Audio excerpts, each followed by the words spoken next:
Right. Board members and those listening online and all of our special guests, I'd like to welcome you to the North Carolina High School Athletic Association Spring Board Meeting. Yesterday we had a wonderful work session. I appreciate the hard work of all of our board members and staff as we worked through a very full agenda on behalf of our student athletes and member schools. I certainly appreciate in every conversation over and over again, I've heard phrases like what's best for students and how does this work in each of our schools regardless of the school size. And so I just want to applaud the board's continual focus on our student athletes and on our schools across the state. Certainly I saw our core values in action and very much appreciate that about the association and about this board of directors. And so thank you for that. I'm looking forward to a great meeting today. One of the exciting things that we have the opportunity to do as we gather together is to hear from our SAC, which is our Student Advisory Council, our Student Ambassador Advisory Council. They do such a wonderful job. Unfortunately, today is advanced placement testing, and so many of the students who are great athletes are also great students. We know that education-based athletics really ties into students' academic success. So unfortunately, board, I'm sorry to say we don't have one of our student athletes here with us, but I would like to call on our Director of Development, Marketing, and Student Programs, Evan Sauer, who works with our SAC committee, to share with us an update. At this time, I'll recognize Evan. Evan?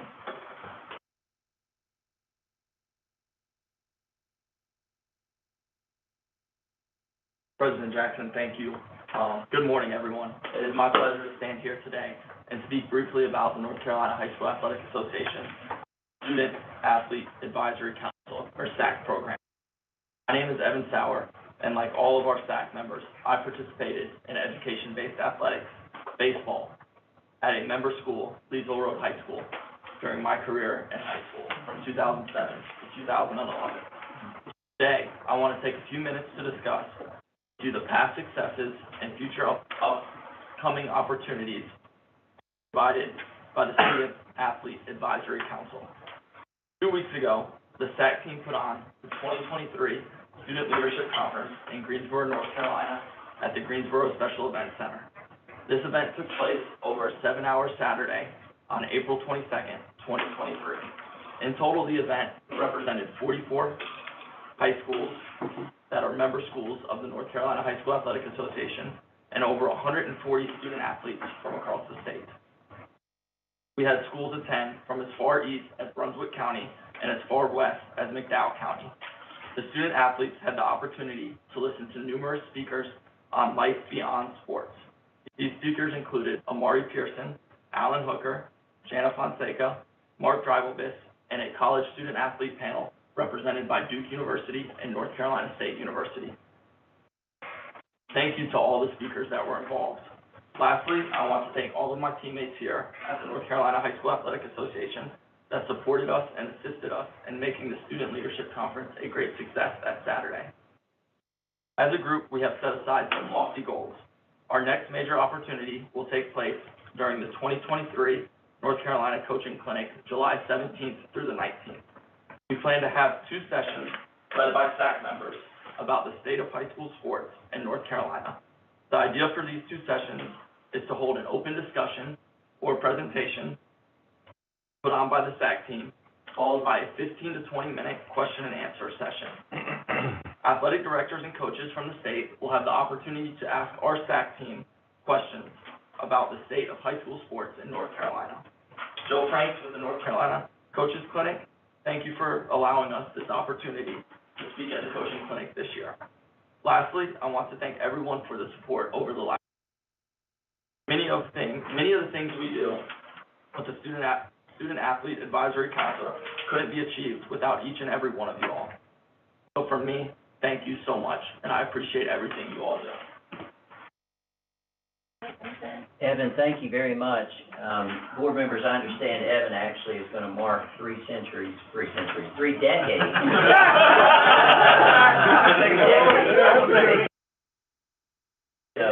happy birthday, Ed, a couple of days early. Very much appreciate your work. You don't look a day over 2.5 cents. I've had the opportunity, during the course of my 6 years on the board to attend some of the national conferences for associations across the country, as associations come together to share best practices and offer advice to each other and grow from each other. And during those meetings, I've heard often how blessed the North Carolina High School Athletic Association is, and how blessed we are in North Carolina by the incredible partnership we have with our partner organizations. I very much appreciate that as members of our board of directors, we have affiliate members from those partner organizations who help us make great decisions, who help us keep in front of us the lens not just of our student athletes, but of our officials and our coaches and our athletic directors and all those who help make student-based, education-based student athletics possible in our state. And so at this time, we have the opportunity to hear from our affiliate members, and we certainly appreciate all that they bring to our conversations. And so I'd like to recognize Mr. Albert Lassiter. Mr. Lassiter. Speaking of centuries, right?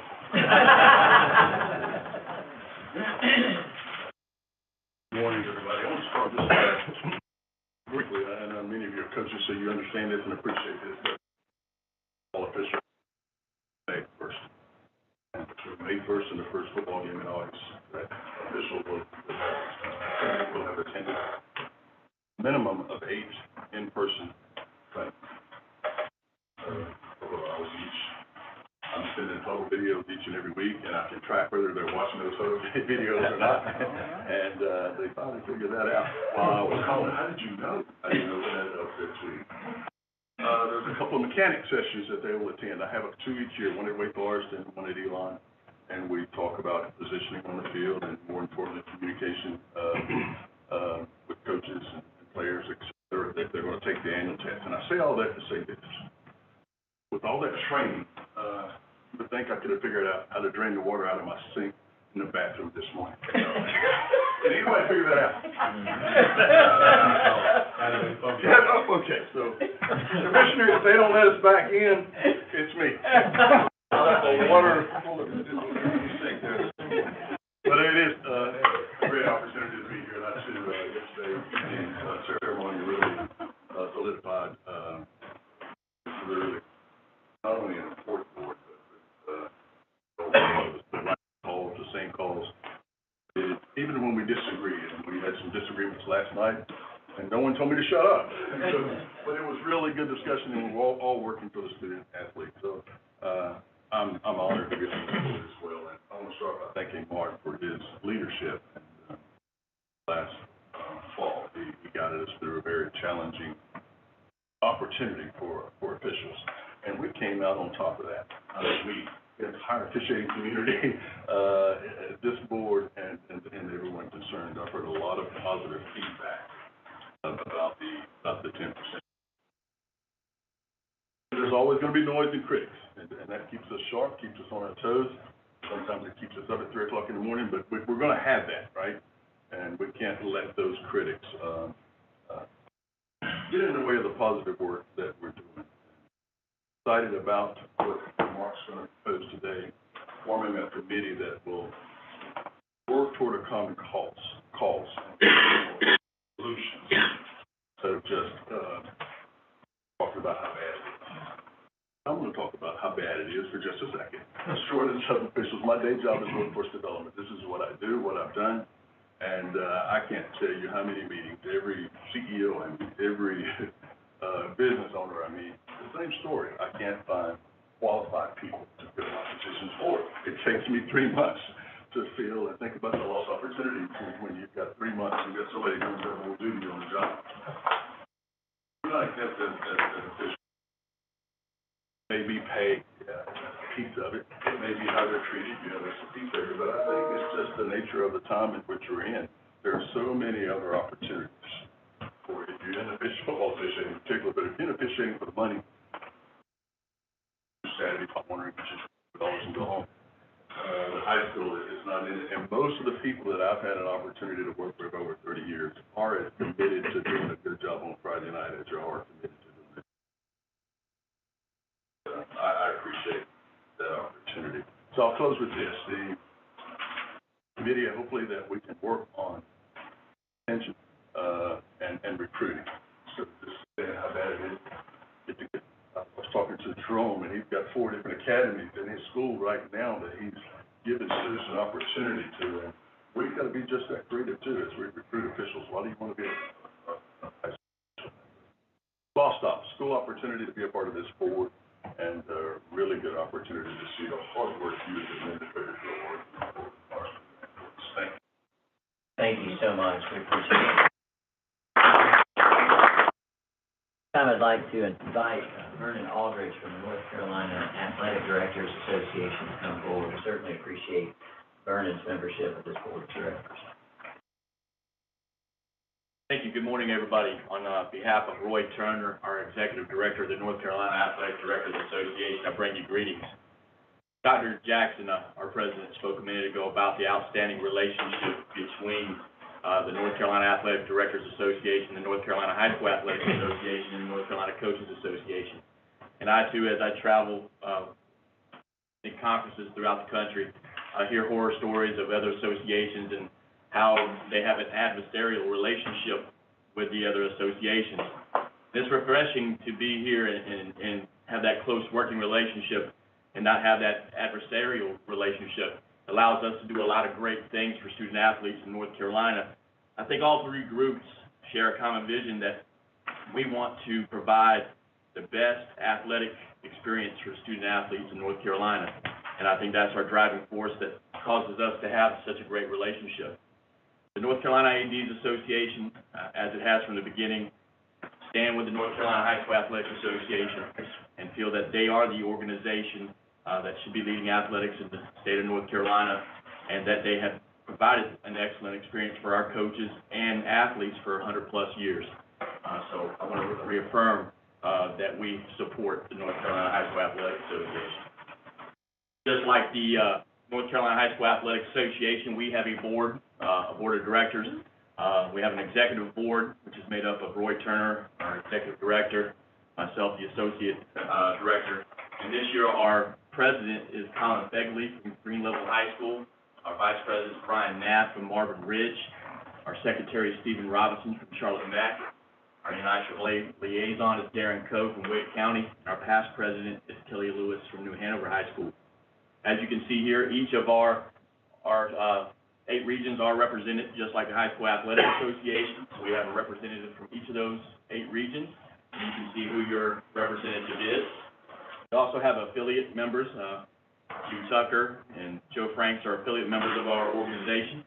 And then we also have 4 at-large positions that represent 2 different regions of the state of North Carolina. This past year, we had the opportunity to have our 50th conference this year. So the Athletic Association actually held their first conference in 1972. Because of COVID and everything, we couldn't celebrate our 50th conference until this past year in Wilmington. It was awesome experience and time. We brought in a lot of founders of the association to come into a special banquet recognizing our association and the accomplishments of our association over the last 50 years, and to get to hear some of those folks speak about how it all started, how it all began, was pretty awesome to hear. So we've come a long way in 50 years from that first meeting at the 5-star resort Palomino Hotel in Sanford, North Carolina. But it was pretty neat to hear the stories behind those first meetings. Our association continues to push athletic directors becoming certified athletic administrators. Beginning for first level for us, you can be an RAA, but we're pushing everyone to be at least a CAA, Certified Athletic Administrator, and that can be accomplished by taking courses through the NCHSAA. We offer them at all of our conferences. You can go to the national conference, and now most of them are offered online. Here in the state of North Carolina, we have roughly about 212 current and retired public school ADs that are certified. and we would like to see that number go higher. You know, we have 436 schools now. We love to have a certified athletic administrator in each and every one of those schools. We also have, the next level is, and by the way, if you are CAA and you're in this room, raise your hand. Good. Very good. The next level is CMAA, Certified Master Athletic Administrator, and the requirements are on the screen for CMAA. And again, all these things are offered online now, as well as attending the conferences. We have about 62 current or retired administrators that are CMAA. If there are any CMAAs in here, please raise your hand. So 213 being CAAs, we would like to see that number be at least that 213. We want to push those that are already certified athletic administrators to continue on and become certified master athletic administrators. Next is some upcoming events that the ADs Association has, and it's talking about working relationships in conjunction with the coaches clinic this year in Greensboro. The ADs Association will have our summer leadership in Greensboro, North Carolina, at the same time as the coaches clinic is going on, and we will hold our NCAA breakfast in conjunction with the NCHSAA on July 18th. National conference, I don't know, superintendents, principals, if you have sent your coaches to the national conference, but I'll tell you, there's no better athletic conference in the country than the NCHSAA National Conference. The opportunity to network with ADs from all across the country, and now even all across the world. They're inviting ADs from other countries to attend the national conference. So this year it is December 15th and 19th in Orlando, Florida. A little bit better than Sanford. And the Orlando World Center Marriott in Orlando. And lastly is our state conference this year, or actually next year, 2024. It will be March 17th to 19th in Asheville. We're excited about going back to Asheville. It's been since before the pandemic since we've been to Asheville.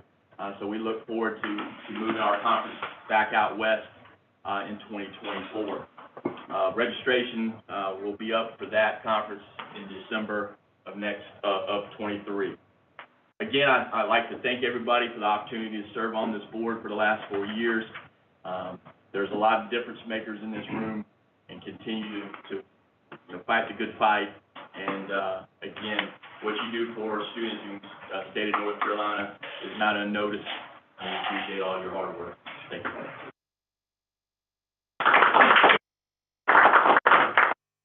Very much, Vernon. At this time, I'd like to invite forward our friend Joe Franks from the North Carolina Coaches Association. Certainly appreciate you. Good morning, everyone. You've heard me say it before. It's an honor, it's a privilege to be able to sit with you as an affiliate on this board. And that is greatly appreciated, not only from me, but from our office and from the Coaches Association. Hugh's talked about a great relationship. Elbert's talked about a great relationship. Vernon's talked about a great relationship. Bert's going to talk about a great relationship. What's the common theme? A great relationship between these organizations in North Carolina. We've heard Q Tucker say before, she wants to be a national model. Well, guess what, folks? We are a national model and respected across the country. Down here you see NOCAD, the National Organization of Coaches Association Directors. I happen to be the executive secretary of NOCAD. It's an organization that has, over 43 state organizations in 35 states.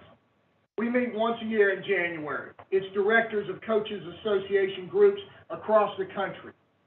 From Washington to California to Texas to Florida, Virginia, Montana, Indiana, you name it, there's a bunch. They know what we do here in North Carolina. Okay? They recognize the fact that we work together in North Carolina. Not like many states, but we do. And we're proud of that. okay? It's our 75th, wait a minute, Trey. It's our 75th. The ADs celebrated their 50th. The NCHSAA is 110. You're not around for that long if you're not doing something right. And this group does things right. Now, Trey, between Phil Weaver, Mac Morris, and myself, the NCCA has had representation on this board for nearly 30 years. Charlie Adams, Davis, and now Q. We've been in the committee meetings. We've been in board deliberations. We've been on realignment and other committees.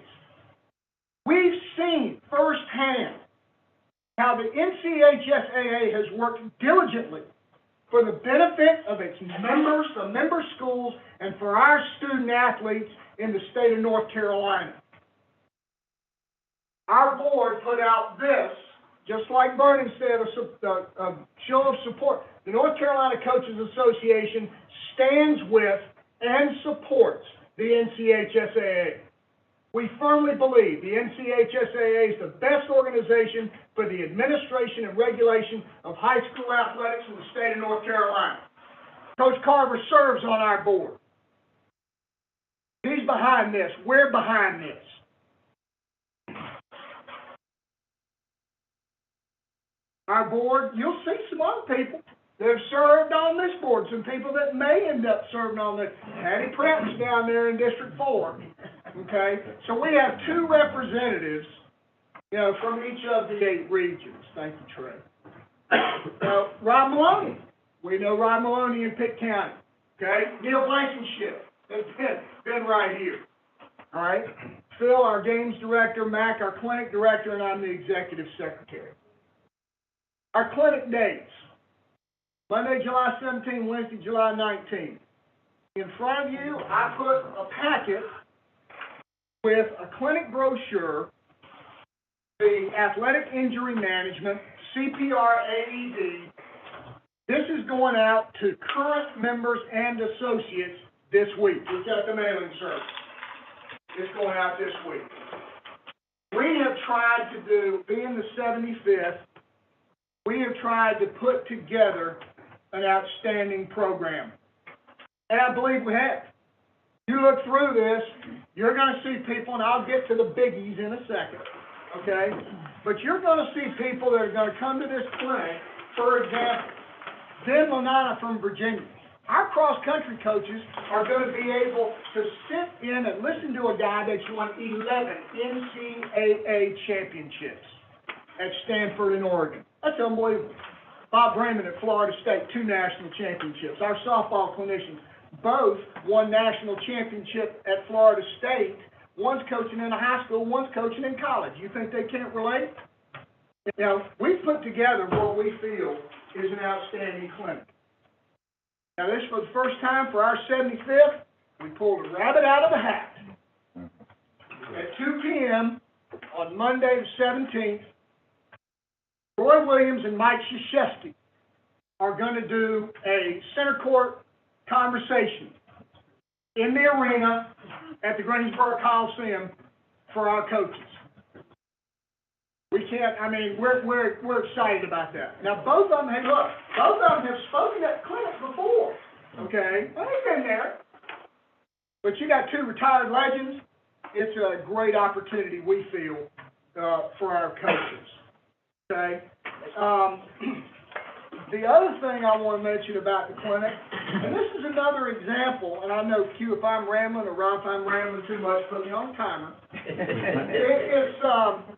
It's the example of cooperation. A few years ago, and COVID had a lot to do with this, all the rules sessions moved online. And our coaches, for a couple of years, we got to get the rules session back. And we've talked, and we came to an agreement about bringing the rule sessions back, and we are bringing the rule sessions back for our coaches. Now, it's going to be a little bit different instead of each one being at the separate sport each day, it's going to be a large rules session in the West Hall where we have the AD's breakfast, okay? And it's going to be a lot about NCHSAA policies and rules, and then some about sports, and there are going to be handouts about sport changes. The big thing is this will satisfy the requirement for head coaches to get the rules session. If they're not at the clinic, they can go online. That's great, no problem. They can do that. But this is going to satisfy that requirement. Thanks, Ray. Talk about collaboration.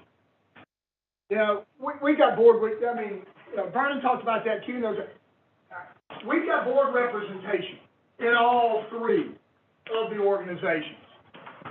Our clinic is comprehensive. It's not just a coaching clinic. You know, we provide NCHSAA booth space availability if they want it. Evan, last winter, said, Joe, I'd like to try to do this. Can we do this with the SAC? Folks, because we could make it happen, it's available, we're going to make it happen. Athletic director, space for class, instruction and for testing, okay? Booth space availability if the athletic directors would like to have it. The NCAA breakfast space in conjunction with the NCHSAA. And then after all this was printed, Trey and Brad called me and said, Joe, what do you think about bringing the new ADs? Okay, let's do it on Monday. Bring them. We got space. Everybody's going to be there. And then last night, we were talking a little bit and said, what about the principals that need to learn some of this stuff? If they want to come too, they are more than welcome to come to this session. The first responder training that goes on during our coaching clinic. And we have folks from Atrium Health down in Charlotte and certified athletic trainers that are doing this, okay? Middle school Monday, Bert. Hey, that's grown from a room that had about 50 seats to we've had to put it in a room that's huge, one of our big meeting rooms, okay? The CPR AED sessions that start Monday and go through Wednesday. A great trade show. All these things happen during this coaching clinic. Thank you, Trey. As I said, registration is going out for current members and associates this week. Folks, for another year, it's at $60. And it's been at $60 since 2017. When you go to the store, does anything cost the same to you that it cost in 2017? No, I don't think so. But at least for this year, it certainly is. Okay? Our membership, again, our bylaws say certified teacher, paid to coach, okay?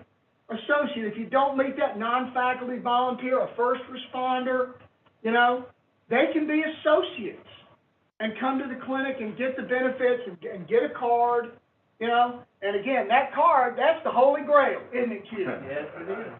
And our coaches love having that card because our relationship with the NCHSAA, that's a perk for our coaches in our state.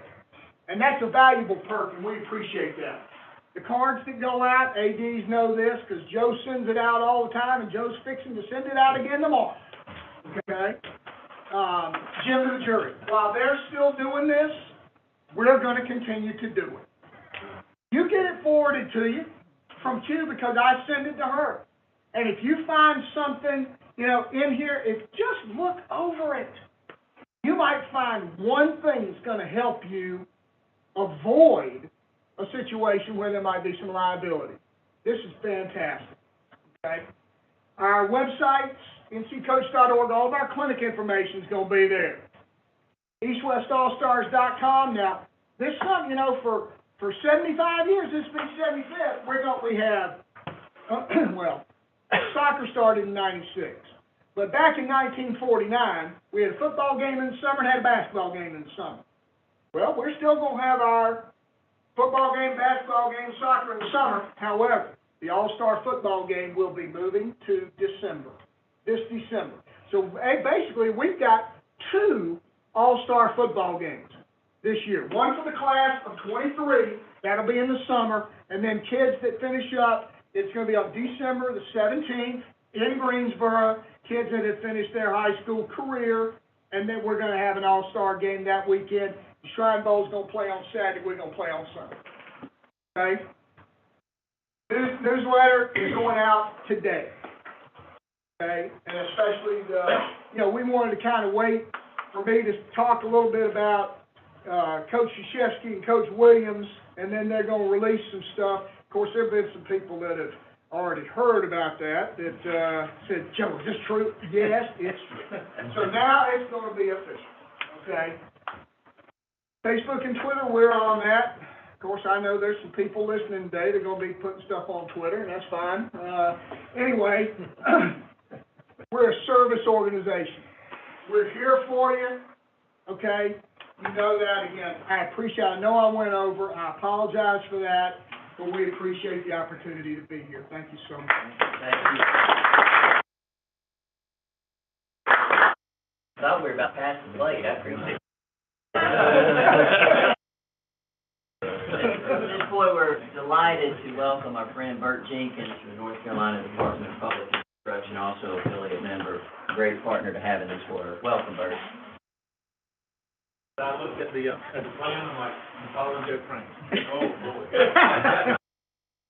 Thank you so much for the time this morning, Commissioner Secretary President Jackson. Yesterday, Commissioner Zucker actually provided an excellent overview of the interaction between the North Carolina Department of Public Instruction and the High School Athletic Association.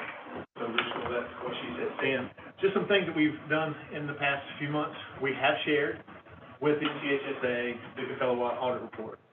This year, we only had only one district that was out of compliance. We've shared that with Jana, and she will be following up with those folks. Just to review, for everyone in the room, who I'm sure is very aware of this, at the end of every academic year, each district has an outside firm come in and audit. Goodfellow Waller is part of those audits, and those audits are then reported to DPI. I looked at the Goodfellow Waller pieces, and I obviously we can share with you guys. It's kind of interesting as everybody's going to kind of go through. When you're last, everybody sort of presents the things that you were getting ready to say. Vernon Aldridge, thank you so much for everything the Athletic Directors Association is doing, and Roy Turner. We're having multiple conversations with them. Our goal is always to take our manual, take our rules, and make it as close to the Athletic Association as possible to help with that transition. And we've had a lot of really good advice, a little bit of opportunity to speak with them about the different pieces of the parts that are missing and to add those to our rules. For Joe, obviously you said Middle School Monday. Joe, we thank you so much. The opportunity for Middle School Monday, he is correct. It has been my fortune to be with DPI for 10 years, and the first time we did Middle School Monday, it was a room about this size. And now when we go in there, it's packed. We had, I think this year we had over 125, and it is again on the first day of the coaches clinic. However, Joe, I think our numbers might be a little bit lower this year with Krzyzewski and Roy Williams being in the same room opposite me. I'd pick him too. It's all about priorities, Bert. We also would like to thank the City County Athletic Directors Association. We do have a lot of conversation in amongst those folks. I think the best thing about it is the people in this room. I've had multiple conversations with you dealing with middle school athletics. I thank you for the opportunity to speak with you about your middle school because it is a transitional time, but the importance that you're placing on it, both your students and your coaches as they transition. Some stay in middle school forever, and that's not a problem. It's a vital piece of your part of your organizations and the work that you do. Lastly, I'd like to thank all of you for your hard service and the impact you make on the students throughout their entire careers when it comes to high school. If you think back, I can think about how coaches have impacted my life and where I'm here now. And what's so really interesting and cool at the Middle School Monday, I run into coaches that coached me, and they're saying, man, Jenkins, look at what you're doing. How many of you can do the same thing with your students? Thank you for your hard service and just the incredible work you do for the students. Thank you.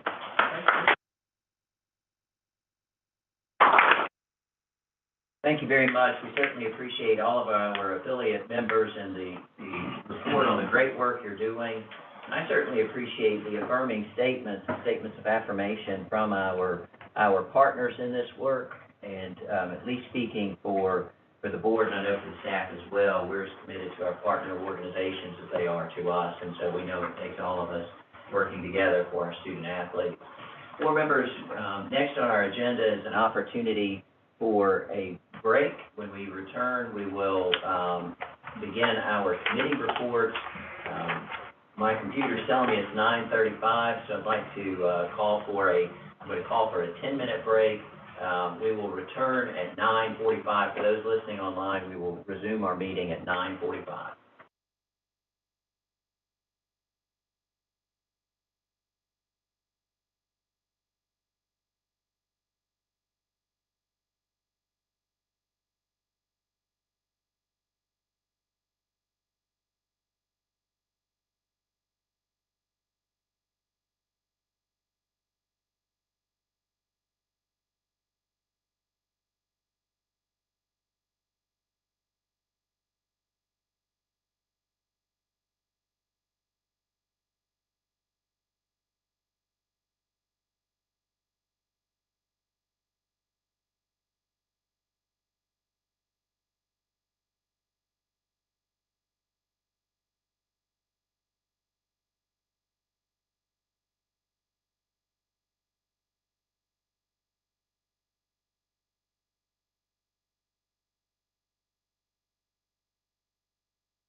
This time, I'd like to call the meeting back to order. We certainly appreciate the hard work of all of our board members and the staff members in the committees yesterday, and are looking forward to great committee reports.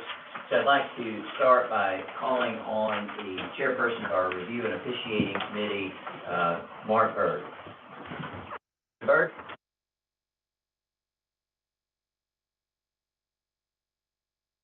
Thank you, President Jackson, Commissioner Tucker, members of the board. Again, my name is Mark Byrd. I'm Superintendent of Wilkes County Schools. And for the past year, I've had the honor of serving as the chairperson of the Review and Officiating Committee, and had the privilege of working with an outstanding group of leaders. I'll recognize them before we start our report. We have Mr. Stephen Gainey, Mr. Brian Carver, Mr. Andy McCormick, Mr. Sam Jones, Mr. Albert Lassiter, and from the staff, we've had Mr. Cecil Locke and also Ms. Beth Lincoln work with us close yesterday. Phenomenal group of leaders, and I hope you all realize that. Go straight to our agenda items. Our first agenda item was the violation and penalty report. You all have access to this for your review. Discussion item that will not require a vote, but we did want to point out,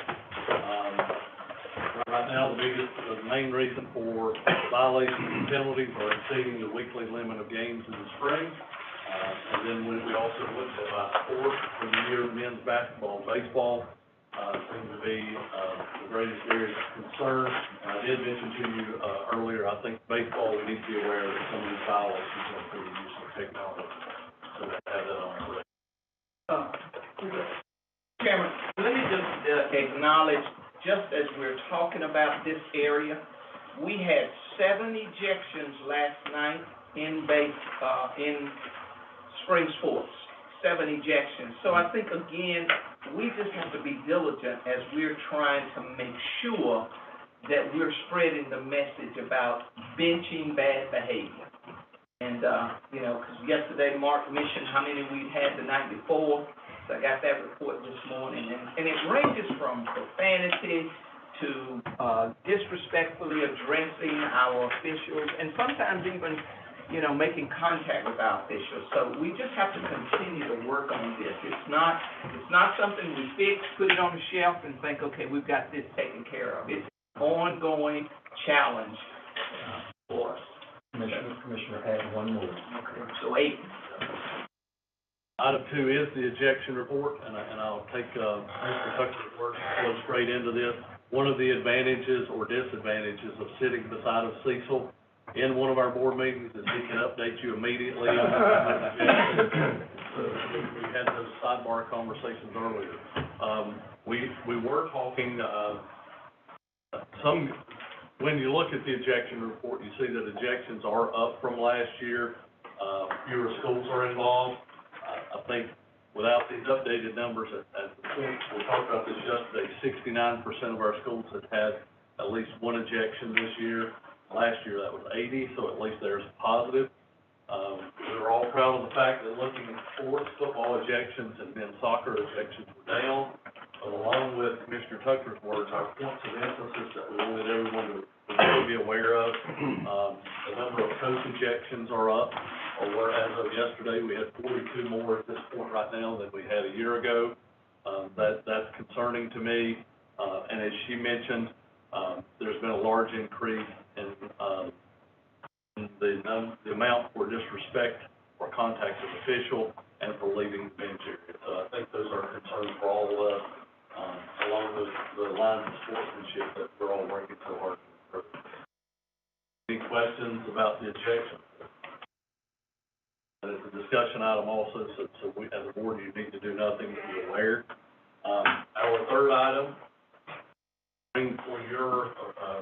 we bring to you the recommendation that we approve the interview committees, their names that they have chosen for the swimming and diving regional supervisors and basketball regional supervisor for the Piedmont Association. So. Thanks, Chairman Byrd. The Review and Officiating Committee has made a motion, and as this is our first for the day, I'll share with you that, as I understand Robert's Rules of Order, when a motion comes from a committee, we don't need a second. The motion is to review and approve recommendations from the interview committees, and I'll give you those names for the record. For swimming and diving regional supervisors for the Southeast, Mandy McMillan. For Eastern, Richard Wilson. For Northwest, Bradley Green. And for Central, interim, Callie Davis. For basketball regional supervisor for the Piedmont Association, that would be Elizabeth Crow Covington. Is there any discussion on this motion? Hearing none, all those in favor of the motion to review and approve recommendations from the Review and Officiating Committee, please signify by raising your paddle. 18. Any opposed? The motion carries 18-0. Chairman Byrd? Item 4, is just another discussion item to make you aware that there are currently 3 regional supervisor positions that are currently vacant. That's basketball for Western North Carolina Officials Association, swimming and diving in the Southeast, and swimming and diving in the Western region. It is a discussion item, wanted to make sure you are aware. Item 5, we discussed, the approved recommendation from the winter meeting, from the Carolina Umpire Association that was implemented this season. If you recall, that limited JV baseball games to a 2-hour time limit. Yesterday, the decision was made that, we want to discuss this further at the winter 2023, Board of Directors meeting. So just wanted to make you aware that will be an agenda item, before the winter meeting. That will also allow us plenty of time to,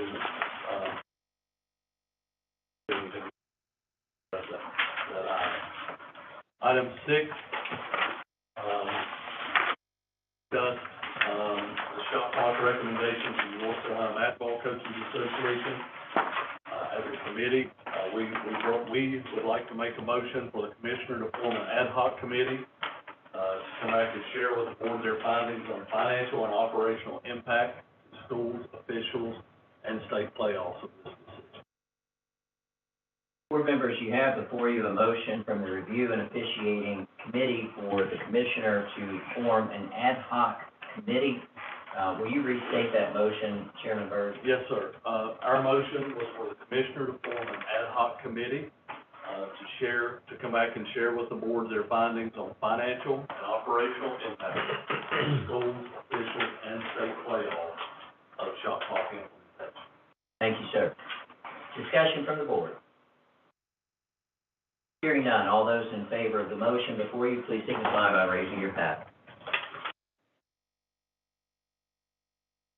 18. 18, any opposed?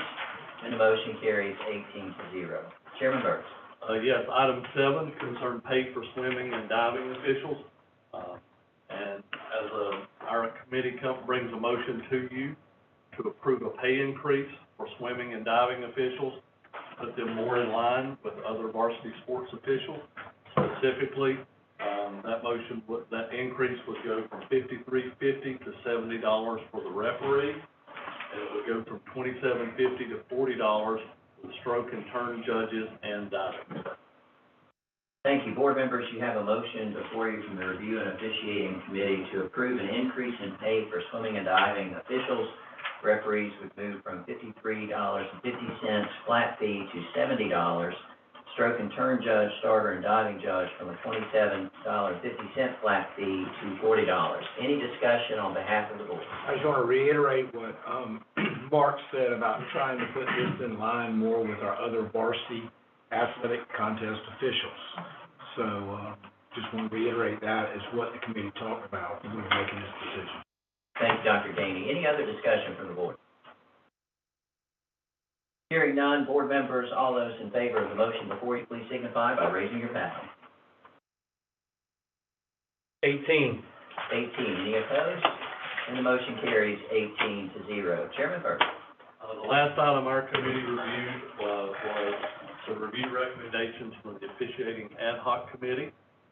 We came away with a motion that we establish an officials advisory council that serves under the auspices of the North Carolina High School Athletic Association, and is chaired by a representative of the regional supervisor of officials, who would serve under the assistant commissioner and supervisor of officials. Members of the committee would Members making up the committee would represent our 8 regions, and also one ex officio member for a total of 9.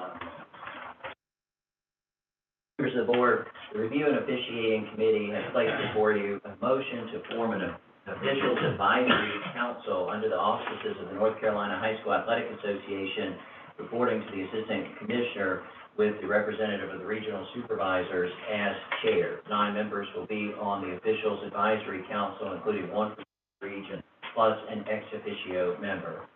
Discussion on the motion. Hearing none, at this time, board members in favor of the motion before you, please signify by raising your paddle. 18. Opposed? And the motion carries 18-0. Chairman Byrd and members of the Review and Officiating Committee, thank you so very much for your work. This time, I'd like to call forward our chairperson of the Policy Committee, Chairman Kathy Moore. Morning, all. Good morning. I'd like to start by thanking the members of the policy committee that worked through these items yesterday that we're bringing forward to you today. The committee members include myself, Todd Morgan as the vice chair, Linda Turner, Brian Tyson, Larry Williford, Wendell Hall, and the staff representative, Brad Alford. I want a special thanks to Todd Morgan, who gave the report out yesterday afternoon, and I had to get back to Raleigh for a board meeting.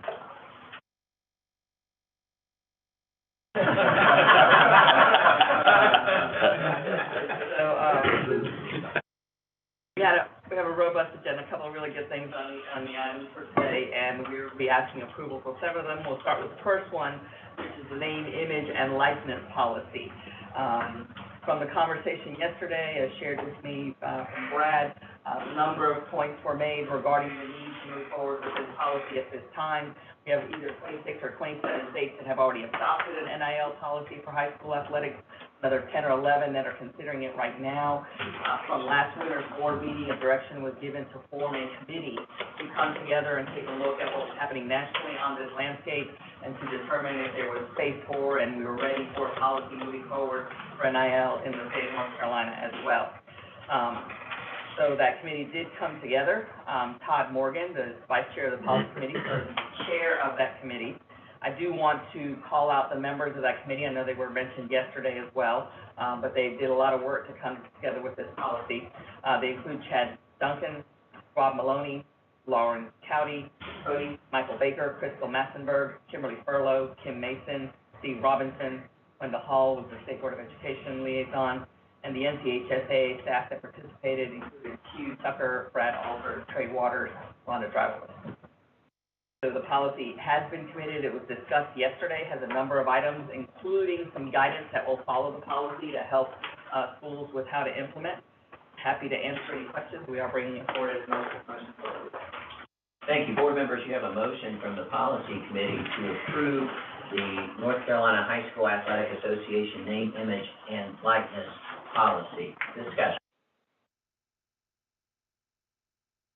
Going to involve a lot of education that has to happen for families and then also for principals of the school, athletic directors, and coaches. We just want to make sure that we're going to move forward with that education piece to make sure everybody understands this. Go ahead. I can say that as a part of the policy, it does require a current training video that's available through NFHS to be viewed by the coaches, the student athletes as well. So that's step one. There are several recommendations in the policy that also call out the need for families, coaches, ADs, student athletes to understand things like financial impacts or branding and other things, eligibility continued. And our next item actually will be an update to amateur rules based on what happens with this policy. But there was also discussion in the committee about the potential to have to come back together as we begin the implementation of this policy, knowing that this is going to have to be a work in progress. That there is, we find this all the time in the High School Athletic Association, and that is that the understanding of policies all the way down to the level at the school and all the staff that are engaged with student athletes at the school, and their understanding that there is occasionally disconnect. 100% agree. It was part of our conversation yesterday. We will need to monitor the implementation. Absolutely. Thank you, Chairman Moore, and thank you, Coach Duncan. You're exactly right.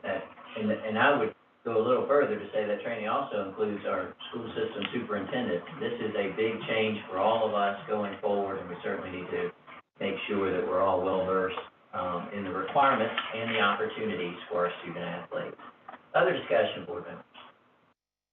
What happens if, I'm reading this policy, there's a lot of information, but what happens if someone violates it? Maybe I missed that. I've looked through it, and it's got, like I said, it's got a lot of definitions there, but it seems very open-ended. It seems very much back on the family. We violate our amateur status, is that what we're doing? What if we violate this policy? Because I have concerns, I do. I've watched what's going on at the level above us, and it's obviously wide open in my perception of NIL at the collegiate level. And maybe I'm misreading that. Maybe it's not as aggressive a situation as it appears to be. But, I think there is some language in the policy, and I'm going to turn it over to Brad, the staff liaison, and Board Todd as the chair of that committee. Violation of the NIL policy would render the student ineligible for 60 calendar days, and then prior to reinstatement, the ineligibility must be rectified. okay. For 60 days, that's the only one I saw. Yes, sir. There is language that then moves into the amateur rule as we go next if the policy violation of the NIL impacts in some way the amateur status. Other discussion? So it's 60 days, and then it's that situation. So they would have to rectify the reason for ineligibility. Perhaps if it was an NIL deal that included tobacco products, they would have to remove themselves from that situation within that 60-day window to be eligible on day 61. If they continued with that, they would remain ineligible. And let me just insert here, I was in a national meeting 2 weeks ago, and obviously, as Kathy alluded to, this is an ever-changing landscape. And so the guy from the executive director in New York, California, just talked about, obviously those are big market areas, but they talked about how it changes for them.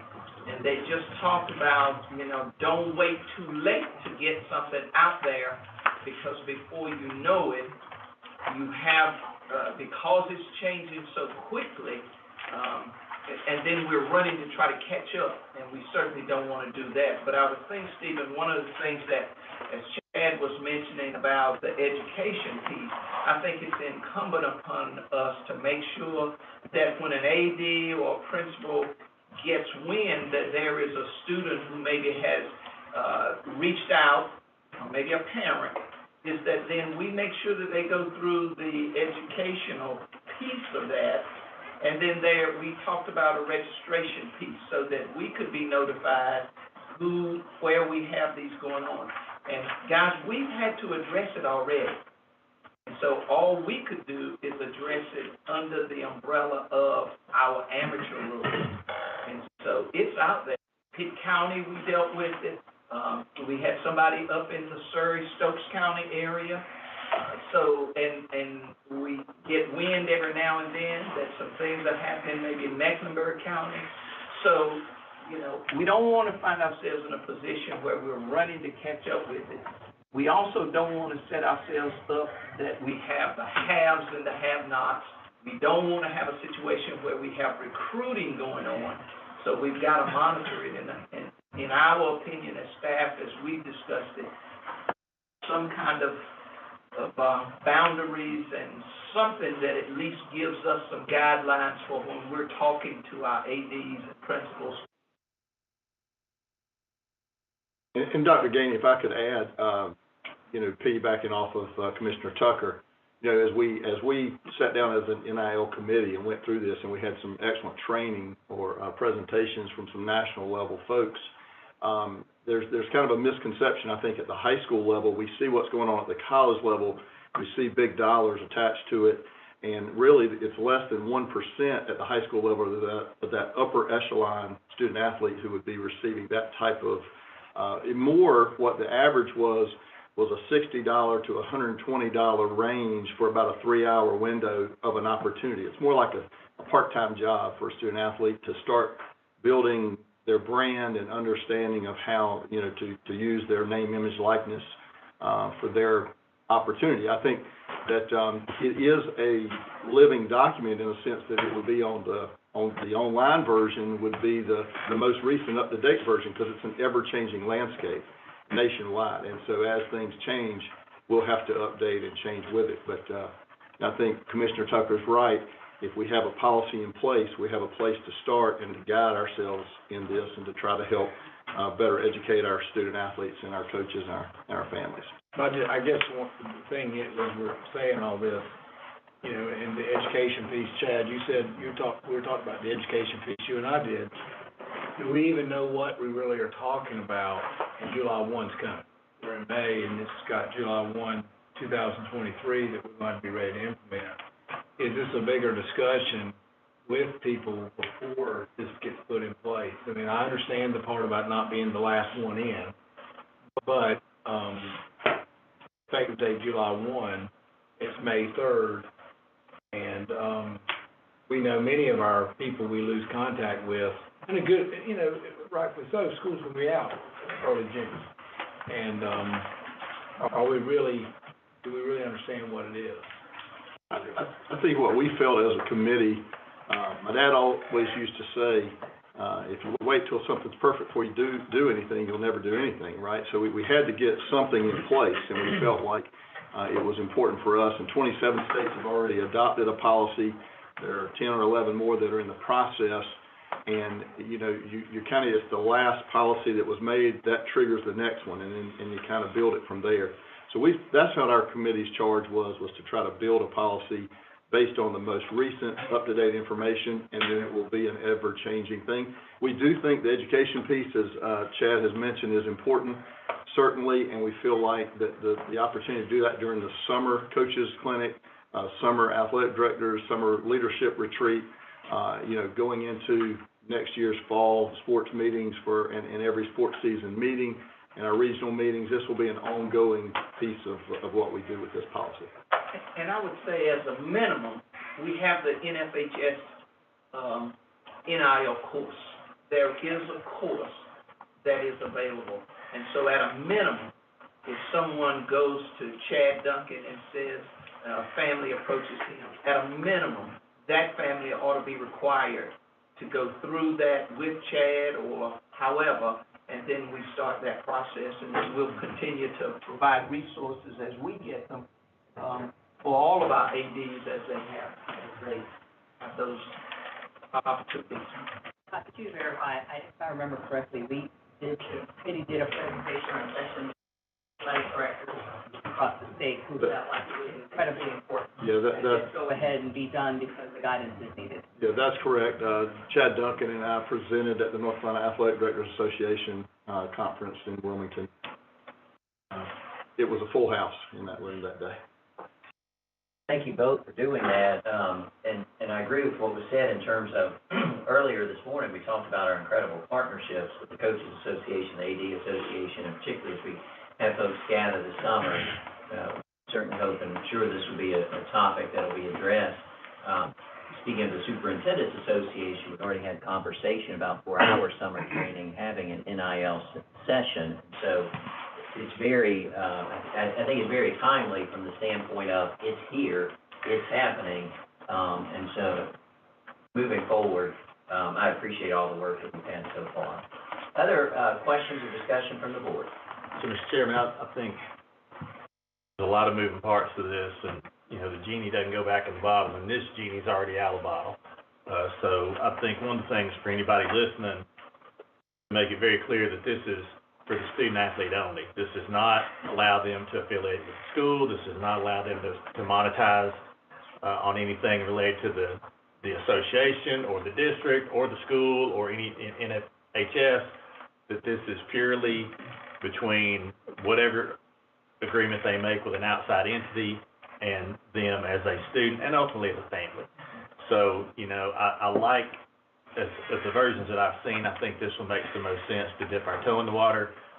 But two thoughts for me is, number one, is there a way to kind of put an FAQ out and continue an FAQ for these folks? Because a lot of times they're gonna go to a source, maybe not us, and I don't know that I'm the source they need to come to on this, quite frankly. And two, as a staff, I pray for you, because here it comes. And, I mean, it's coming anyway, and it's already hitting you, but, I appreciate the work in this, because I know this was not easy, because you're building an airplane while you're flying it, and really the whole country is. I heard the commissioner speak to that building that FAQ is certainly something that can be done and will be done. Thank you, Madam Commissioner. Thank you for those comments. Any other questions or discussion on the board? Board members, you have in front of you a recommendation from the Policy Committee to approve the North Carolina High School Athletic Association name, image, and likeness policy. All those in favor, please signify by raising your paddle.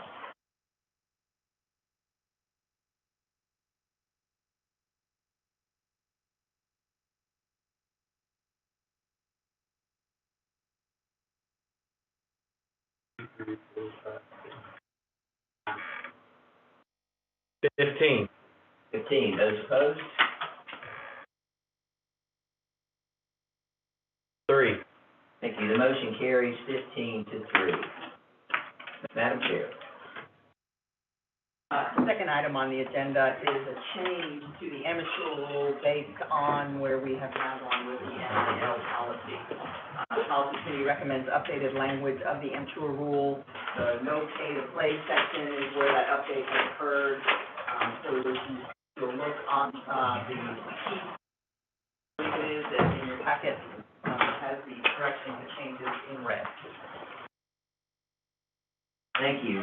We have, board members, we have a recommendation or motion from the Policy Committee to approve the updated language in the amateur rule to reflect that money may be accepted by a student athlete in accordance with the name, image, and likeness policy. Questions or discussion? We have to do this if we approve the last one, right? Has to happen. Correct. They must, the language must They have be to connect. Yes. Thank you. Any other further discussion or questions? And the intention is to put this in the handbook right next door to the amateur rule, so that, you know, you can make that connection right there. I think that's gotta be clear when the questions come, that big decision was that one. This one is has to happen, that first one's going through.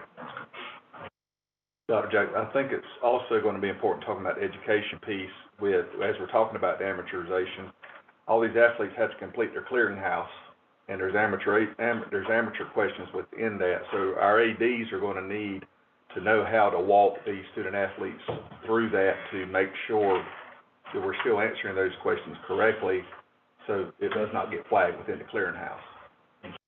Absolutely. Other questions or discussion, board members? Hearing none, at this time, board members, you have a motion in front of you from the Policy Committee to approve updated language in the amateur rule to reflect that money may be accepted by a student athlete in accordance with the name, image, and likeness policy. All those in favor, please signify by raising your paddle.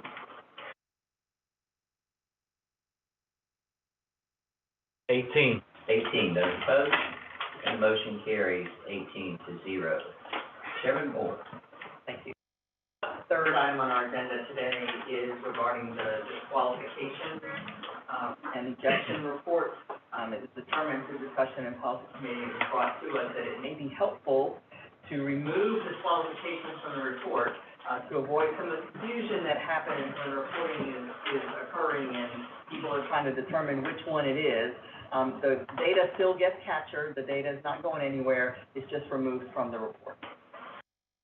Thank you, board members. You have a motion from the Policy Committee to approve removing the listing of disqualifications from the ejection report. Questions or discussion?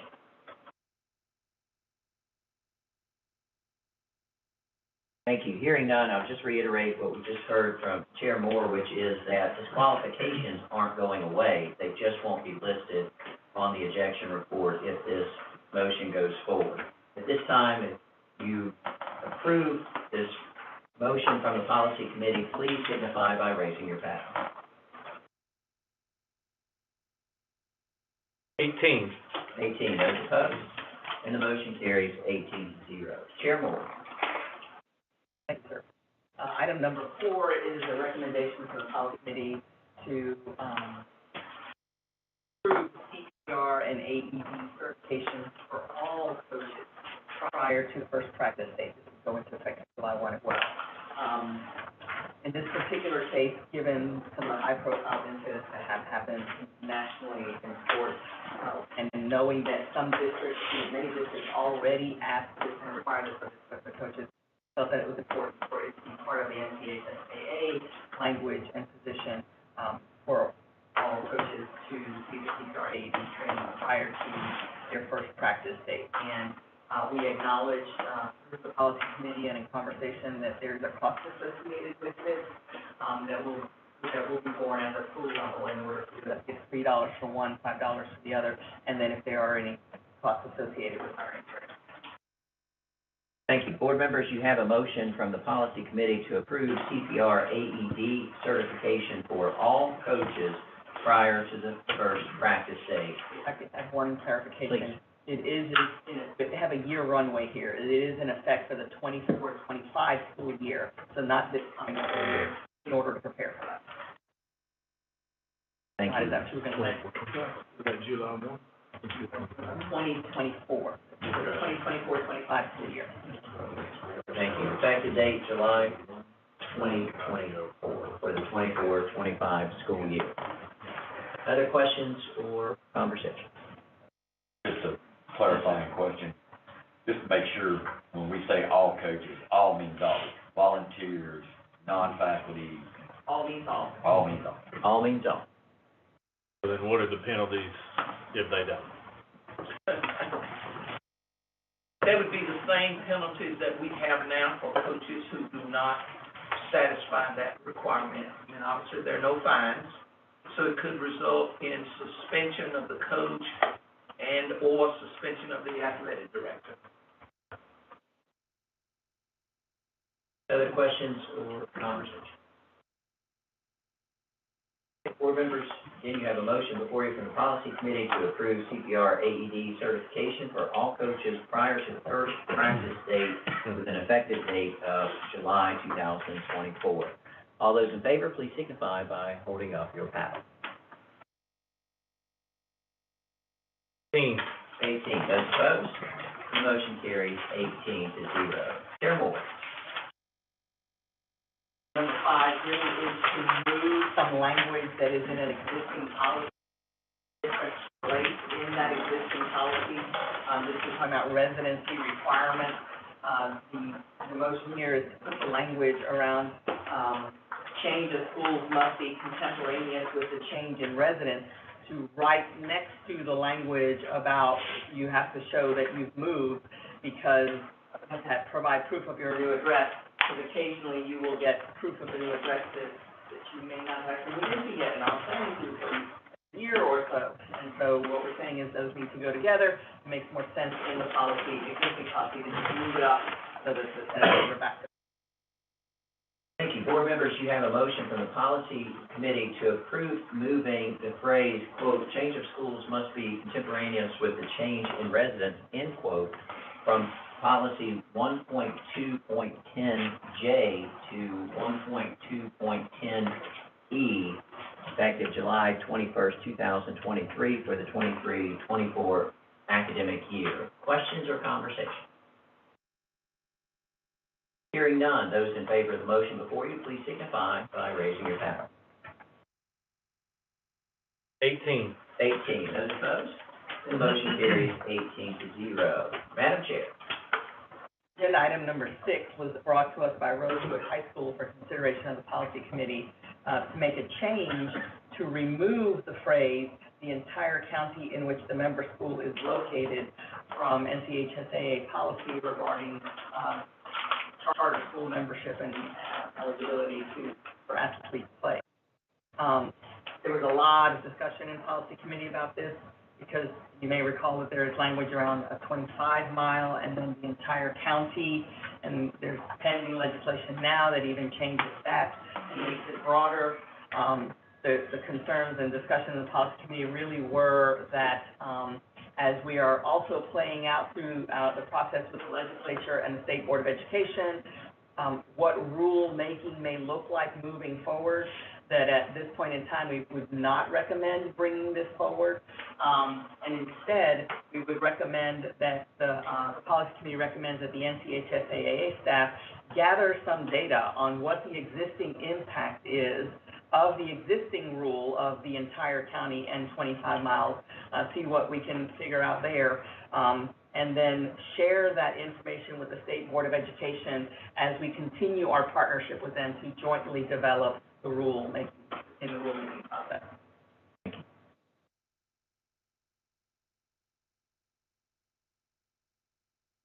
I don't think we need a motion for that. Commissioner nodded her head because yes, thank you.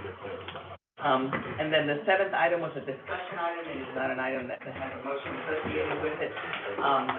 What we did here was discuss the scholastic requirements around who are taking a course not at their school but somewhere else. Seniors that may be on track to graduate but not taking the number of courses that currently is in the handbook, or students who are auditing the course. All of these were really about the scholastic requirements to compete, and some of the, quite frankly, the appeals that we've had over the past school year, where we're thinking that we may want to take a look at what our language is and see what appeals we're getting and track all that information as we move forward. Again, not a decision item, but just a discussion. Thank you very much.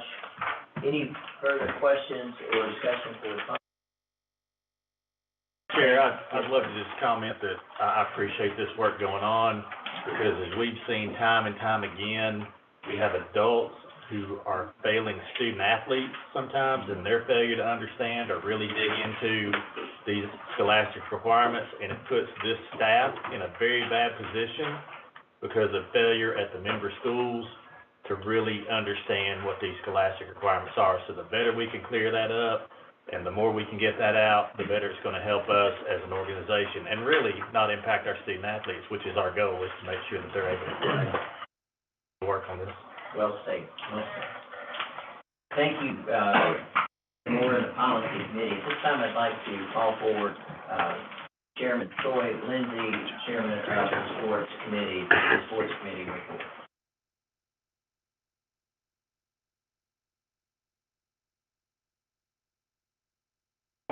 Ladies and gentlemen. Good morning. Good morning, Commissioner, President, Troy Lindsay, Assistant Principal and Athletic Director at Grace Creek High School, and I am the chair this year of the Sports Committee. The members of the committee are Vice Chair Mark Garrett, Chad Duncan, Jerome Leathers, Vernon Aldridge, Joe Franks, and staff representatives Trey Waters and Rhonda Drivewell. First item on our agenda this morning is brought to us by the North Carolina Softball Coaches Association requesting the use of bat testing for softball. The committee reviewed this and we amended the original proposal. Should have gotten the copy of the amended proposal already, but just to be sure, we've got the recommendation is to approve mandatory bat testing to the NCHSAA rules for regular season play and direct the North Carolina High School Athletic Association staff to create procedures for testing and selection of testers. The procedure would be that the High School Athletic Association would provide 2 bat testing machines and develop procedures for procuring a tester and testing machines per region. Bat testers must use the USA softball bat list for specific bat pressure. As a note, as we rolled out and discussed yesterday, that some bats, such as the Easton Ghost, will fall in the illegal range of the bat testing. However, these bats can be legal based on different pressure allowances. Once tested, an approved bat will receive a sticker applied by the bat tester, and any bat being used at the state championship game that does not have a sticker of testing approval will need to be tested on site and may run the risk of being thrown out if that test fails. President, Madam Commissioner, I'll bring this forward to you. Thank you, Chairman Lindsay. Board members, you have a motion from the Sports Committee to approve mandatory bat testing to the North Carolina High School Athletic Association rules for regular season play and to direct the NCHSAA staff to create procedures for testing and selection of the tester. Any conversation or questions for the committee? What's required at the state championship game? There's a little, clarify that in that last bullet. What is required at state championship? They are tested. Every bat? Every bat is tested by the participating school, With or without a sticker? with or without sticker. That's right. It will be thrown out if failed. Yes. So I was gonna ask, I'm just I looking think, at yeah, the wording that was, here. yeah, I'm the just wording looking- there. that's Should what I- say, yeah, all bats, Period. if you make it to the state Will championship, be tested. will be tested. That's what I was, Yes. that's what I was looking at. Yes. The thing we had, right, make sure we had Yes. strong enough one.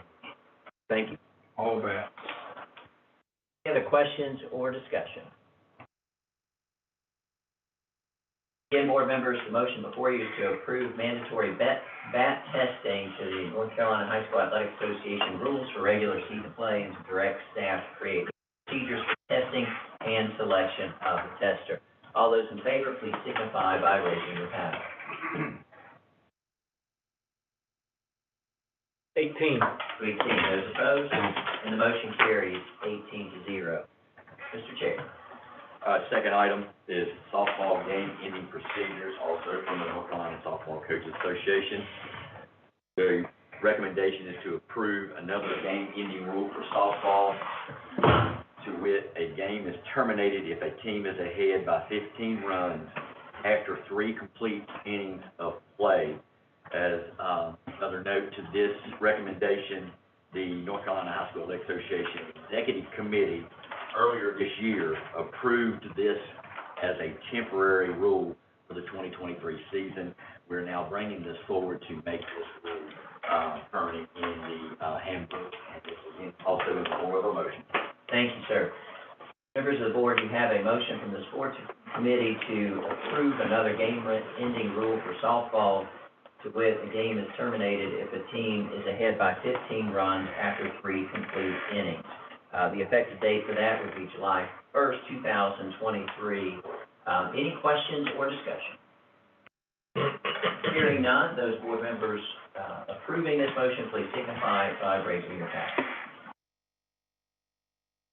18. 18 opposed, and the motion carries 18-0.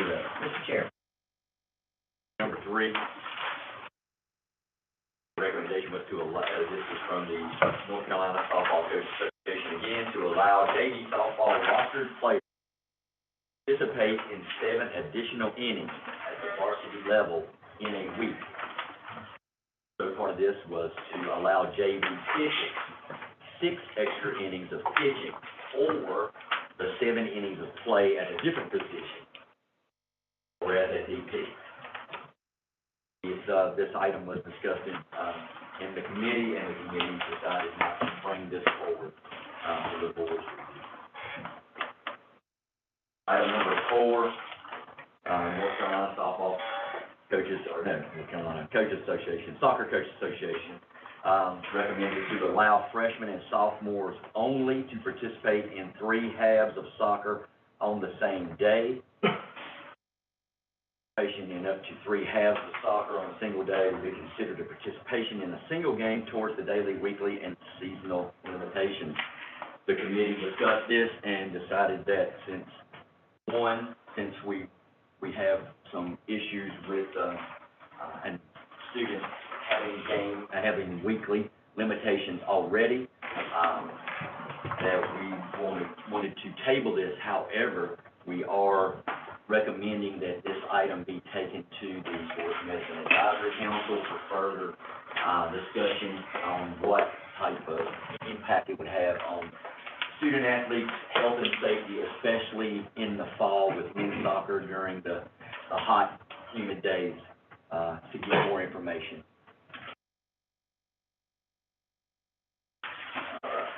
Number 5, conversions for North Carolina High School Athletic Association State Indoor Track Meet.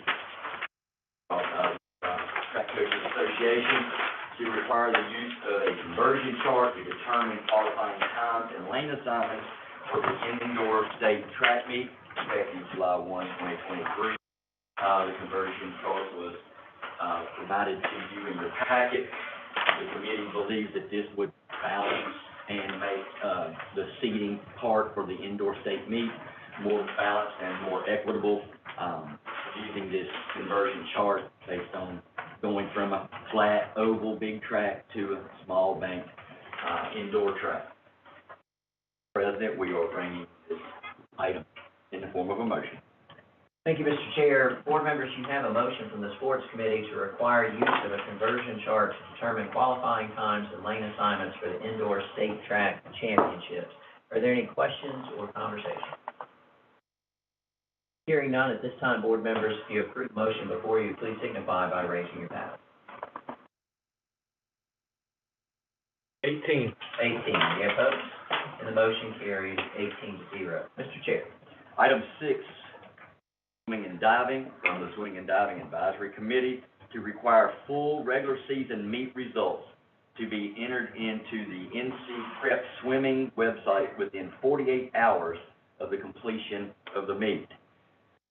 In the committee, we agreed that this would be a good move because it would bring the swimming and diving requirements up to the same standard as other sports already using such platforms for data input. So, Mr. President, we are moving this forward in the form of a motion. Thank you, Chairman Lindsay. Board members, you have a motion from the Sports Committee to require full regular season meet results to be entered into NC Prep Swimming within 48 hours of completion of the event. Any questions or discussion? Hearing none, board members, if you approve the motion before you, please signify by raising your hand.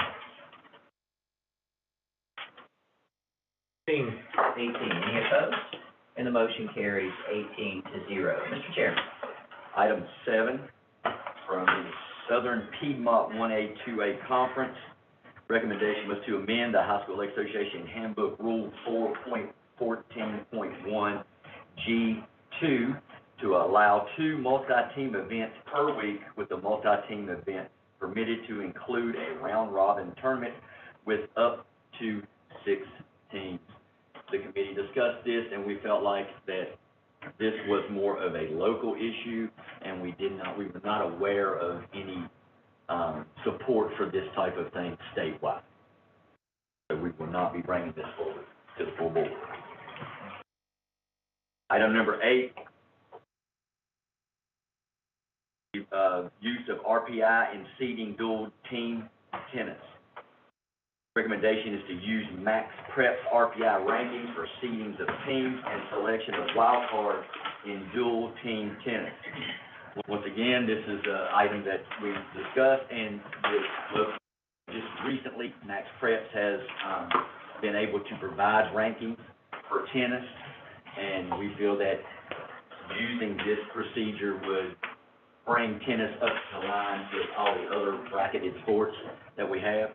And so the committee is moving this item forward in the form of a motion. Thank you. Board members, you have a motion in front of you to use Max Prep's RPI rankings for seeding of teams and selection of wild cards and dual team tennis. Any questions or discussion? Hearing none, those in favor of this motion before you, please signify by raising your paddle. 18. Any opposed? And the motion carries 18-0. Mr. Chair. 9.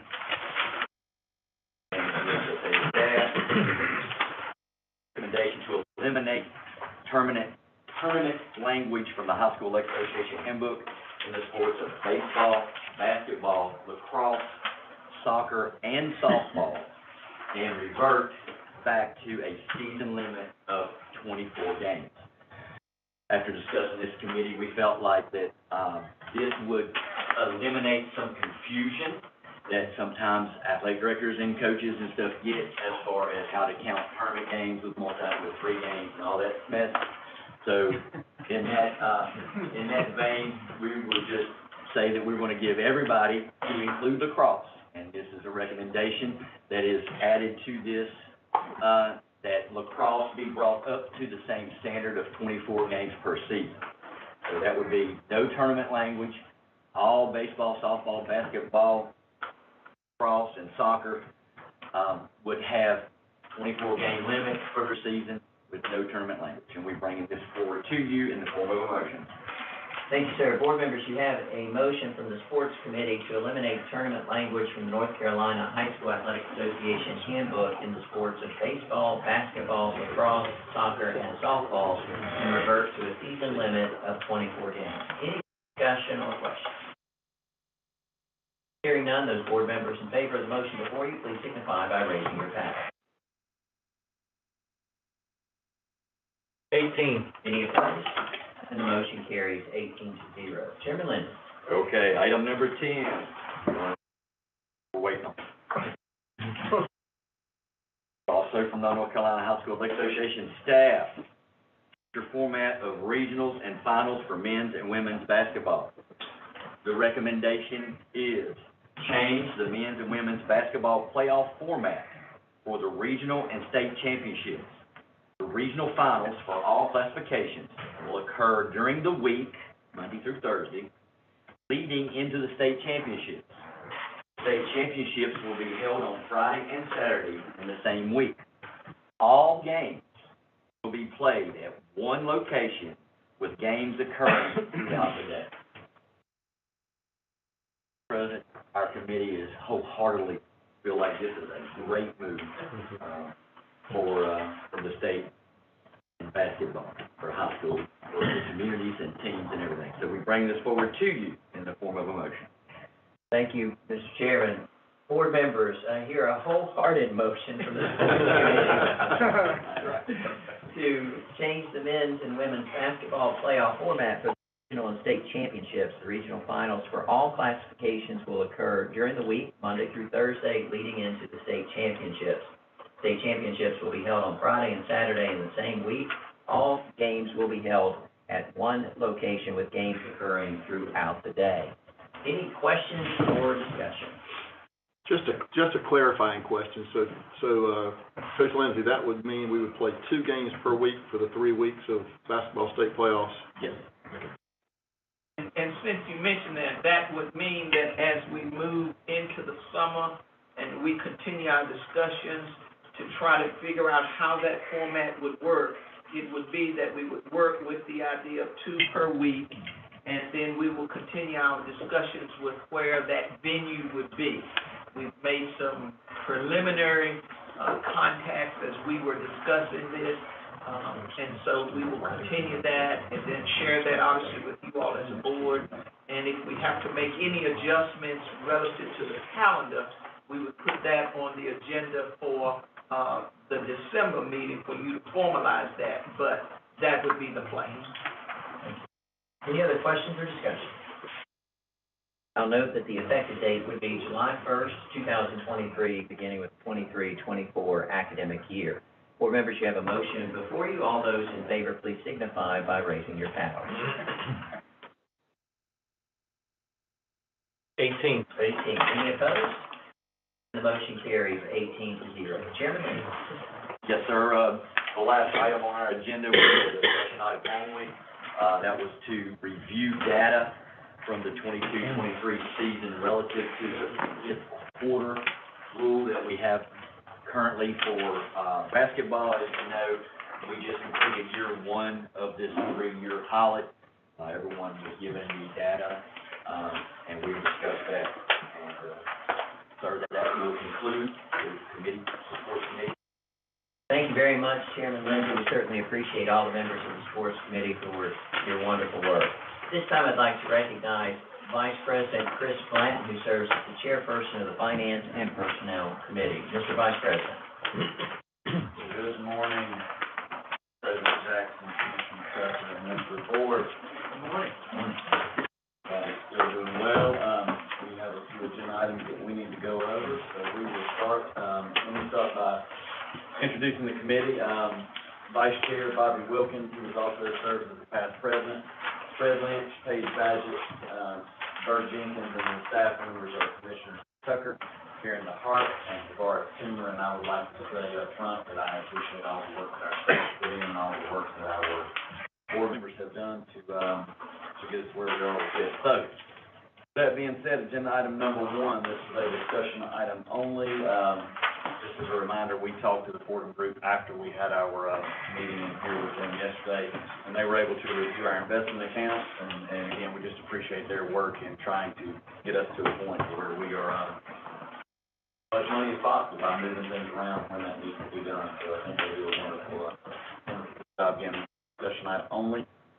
Then item number 2 is the 2022-2023 sports comparison, and so we reviewed, and I know each of you have had a chance to do that too, the financial report that's related to the comparison from previous years. Just as a reminder on that one, basketball has not been completed yet, so you won't have up-to-date numbers on that. That's still a work in progress. Gross revenue is up for most sports, with the exception of soccer. That's the only one that the gross revenue is down for. And discussion item only. Agenda item number 3 was also a discussion item only. We reviewed the 2022-2023 budget. One of the things to note there is that when we started, we were budgeted to finish in the red by about $500,000. We are not going to be quite at that point, and that is due to some of the things I just mentioned in agenda item number 2, where the gross revenues are up for the sports with the exception. Any questions on any of those 3?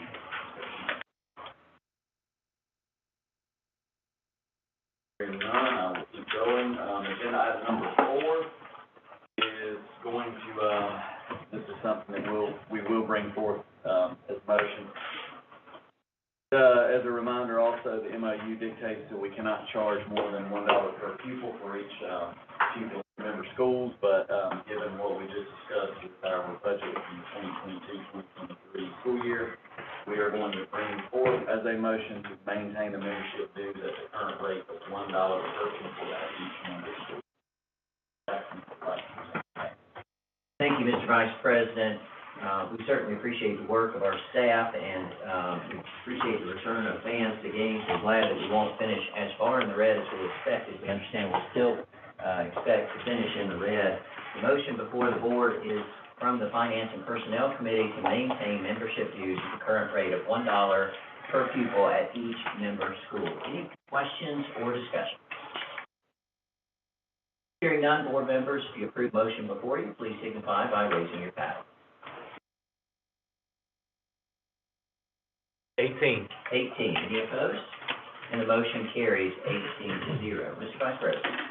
Sir, agenda item number 5 deals with the cheerleading invitation registration. We talked about this yesterday a little bit. Also, the expenses associated with the cheerleading invitation are doubled. I don't have the exact figures in front of me right this second, but it is doubled. So the motion that we are going to bring forth is we're not going to recommend doubling the registration cost, but we do feel like it is necessary to go up from $25 to $35. So the motion from the Finance and Personnel Committee that I would like to put forward, President Jackson, to increase registration cost from $25 per participating cheerleader to $35, and that will be effective July 1, 2023. Thank you, Mr. Vice President. Board members, you have a motion in front of you from the Finance and Personnel Committee to increase registration costs from $25 per participating cheerleader to $35 for the cheerleading invitational. That would be effective date July 1, 2023. Any questions or discussion? Hearing none, all those board members in favor of the motion, please signify by raising your paddle. 18. Any opposed? And the motion carries 18-0. Mr. Vice President. Sir, agenda item number 6, and again, this is the one that's in the MOU that we review here, and it is related to the playoff gate share split, or split between the High School Athletic Association and the member schools, and our recommendation coming from the Finance and that ticket revenue shares that are retained by the High School Athletic Association and by participating schools for each round of practice sports And the regional and state championship events for individual sports remain the same as they were this year. Thank you. Board members, you have a motion from the Finance and Personnel Committee that the ticket revenue shares retained by the North Carolina High School Athletic Association and those retained by participating schools for each round of the bracketed sports and regional and state championship events for individual sports remains the same as this current year. The effective date of this motion is July 1st, 2023. Any discussions or questions? Hearing none, board members, those in favor of the motion before you, please signify by raising your hand. 18. 18. Any opposed? The motion carries 18-0. Mr. Vice President. Item number 7 deals with education, the education-based grant program.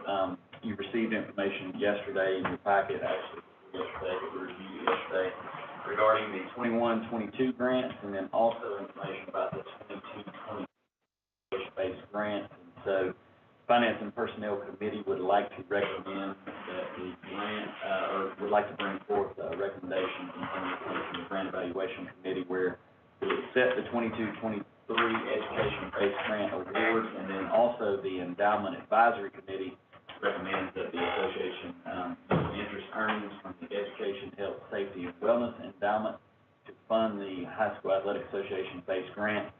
In the focus areas of education, health, safety, and wellness, and also fund other earnings from the General Endowment Fund. Probably worth noting on this one that it will be a little over $156,000 from the General Endowment Fund, which we will talk about, I think in item number 9, and that it is in line with the original intent of that fund. And so we'd like to bring forth both A and B as recommendations from the Finance.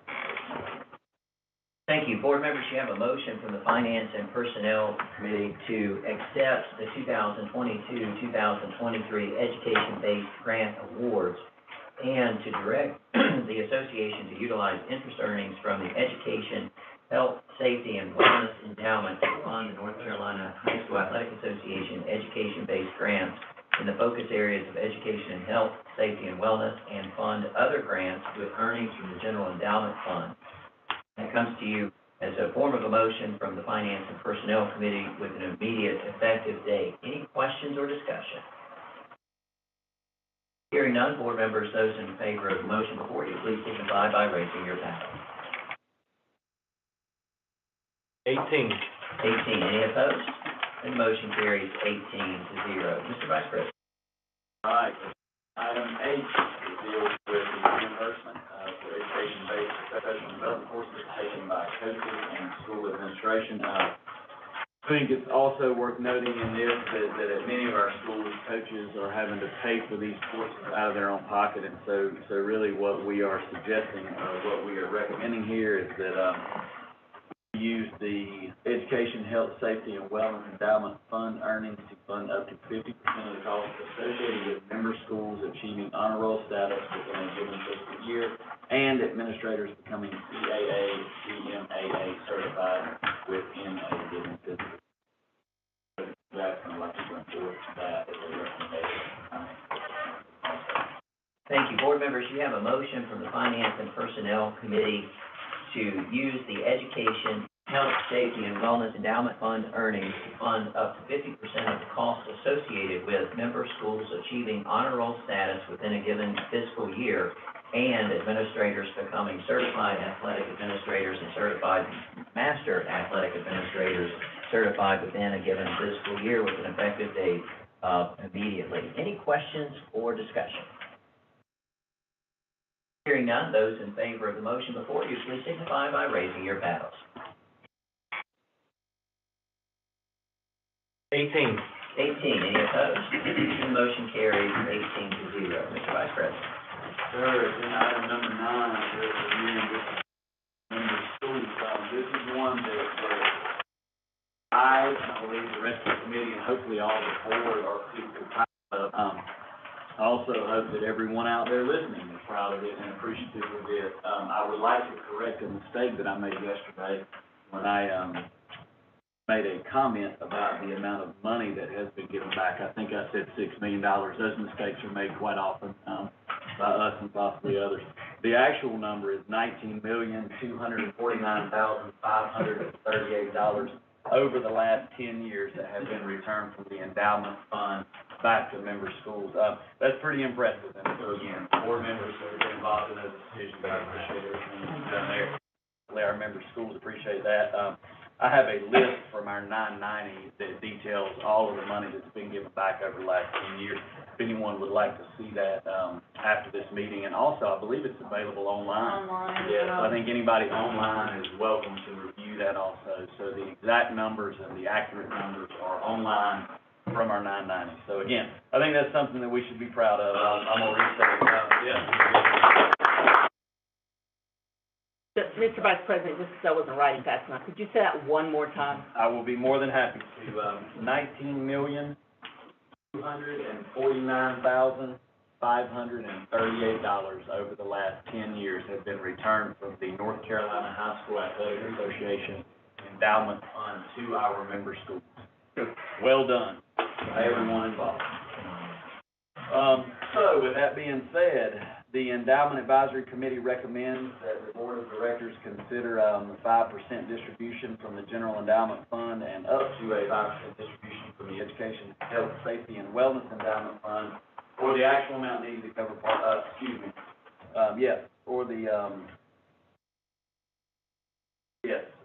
or the actual amount needed for member schools, development opportunities, and CAA. Like to bring forth that as a recommendation. Thank you very much, and Mr. Vice President, I also join you in my enthusiastic appreciation of the $19,249,538 that's been returned to our member schools from our endowment fund, and would like to acknowledge and celebrate those board members who came before us, who were wise enough to put that endowment in place. We stand on the shoulders of giants, and we recognize because of their good work, we're able to return dollars directly to our member schools in the amount of $19,249,538. Very appreciative of that. Board members, you have a motion before you from the Finance and Personnel Committee that would authorize a 5% distribution from the General Endowment Fund and up to a 5% distribution from the Education, Health, Safety, and Wellness Endowment Fund, or the actual amount needed to cover partial reimbursements up to 50% for member schools to achieve honor roll status and for administrators' professional development opportunities in achieving certified athletic administrators or certified master athletic administrator certifications, whichever is less. Any questions or discussion? I'd just like to say I appreciate President Jackson asking this endowment advisory committee to look for ways to continue to do these kinds of things that we had been doing through the fines. And so when we no longer are collecting fines, we knew that those dollars, we wouldn't have them. But we wanted to be supportive of professional development of our coaches as well as our athletic directors. So with the advisory committee coming forward with this suggestion, I think it's a step to say to our coaches and our athletic directors that we support this type of development. Thank you, Madam Commissioner. Any other questions or discussion? Dr. Jackson, I'd be remiss if I didn't also make a comment that this item, as well as the previous two, allows us to do some things proactively, which in this profession and as an organization, we always prefer over the reactive piece. I hope folks out there listening will take advantage of these programs, especially the student services and some of the leadership things that are out there that will help us as an organization, really as a state, again, to serve those student athletes much, much better. So I certainly applaud the work that has been done here and happily support this. Well said, Mr. Garrett. Any other discussion or questions? All right, board members, again, you have a motion before you to authorize a 5% distribution from the General Endowment Fund and up to a 5% distribution from the Education, Health, Safety, and Wellness Endowment Fund, or the actual amount needed to cover partial reimbursements for those stated items. Board members in favor of the motion before you, please signify by raising your hand. 18. 18, any opposed? And the motion carries 18-0. Mr. Vice President. Item 10 deals with bat testers, and this is an amended item based on the North Carolina Softball Coach Association and the recommendation that we just heard from the Sports Committee. So the amended recommendation is going to be that the High School Athletic Association purchase 2 bat testing units per region. This is going to cost approximately $16,000 and will be covered this year with the Education, Health, Safety, and Wellness Endowment Interest. That is, we're bringing that forward in the form of an. Thank you, Mr. Vice President. Board members, you have a motion from the Finance and Personnel Committee to authorize the High School Athletic Association to purchase 2 bat testing units per region at a cost of approximately $16,000. Cost will be covered this year with the Education, Health, Safety, and Wellness Endowment Interest earnings effective July 1st, 2023. Any questions or discussion? Hearing none, board members, those in favor of the motion before you, please signify by raising your hand. 18. Any opposed? And the motion carries 18-0. Mr. Vice President. Yes, sir. Agenda item number 11 deals with formation of the NCHSAA Foundation, and just as a reminder, this all started last year with President Jackson when he wisely recommended the formation of a committee to create a separate foundation that would handle the endowment funds, and so I would like to recognize those board members who are on that foundation now. Mark Bird and Steve Morganey are the co-chairs. Todd Morgan, Jerome Leathers, Troy Lindsay, Sam Jones, Bobby Wilkins, and Wendell Hall are all members of that foundation committee. Appreciate the work that they've done. There's been quite a few meetings that have taken place along with our attorneys from the Wallace and Northern law firms who specialize in nonprofits. Everybody's had a chance to review the document there, but just as a reminder, the makeup of that board of trustees will include former board members, business community members, section 2.6 on page 4 of that indicates all of those things. You'll have past president who will serve 1 year, no more than 4 board members, no more than 3 members of the business committee, and the commissioner will serve as long as he or she is in the role of commissioner. Again, that's 2.6, I think it's sections 2.6, 2.7, and 2.2 in that document. And there's a few other things to note that we talked about yesterday, but for the purposes of discussion today, President Jackson, the Finance and Personnel Committee, recommends moving forward with the creation of a foundation. Well, I guess one other thing important to note is that we feel like that this, the reason for this is that it enhances transparency. It allows us to compare, anybody who would like to make comparisons, to compare apples to apples. So again, we bring that forward in the form of a motion from the Finance. Thank you very much, and I'd like to add my personal thanks to those members of the Foundation Study Committee who gave lots of time and put a lot of work into understanding all of that possibility, and I certainly want to thank Chairman Gainey and Chairman Bird for leading that work on behalf of the Board of Directors. Board members, you have a motion in front of you from the Finance and Personnel Committee to move forward with the creation of a foundation for the following purposes. Item 1, further enhance transparency between the association annual operating revenues and expenses and endowment funds. Item 2, to allow opportunity to compare state association finances in an apples-to-apples manner, as has not been done previously. And item 3, to provide a perpetual resource for initiatives and membership programs. This comes before you with an immediate effective date as a motion from the Finance and Personnel Committee. Any discussion or questions? I really like the clarity of this. Thank So you, thank you for that work. Thank you. Any other discussion or questions? If those board members in favor of the motion before you, please signify by raising your hand. 18. 18. Any opposed? The motion carries 18-0. Thank you, sir. The final agenda item from the Finance and Personnel Committee is agenda item number 12, and those are personnel updates that we normally include.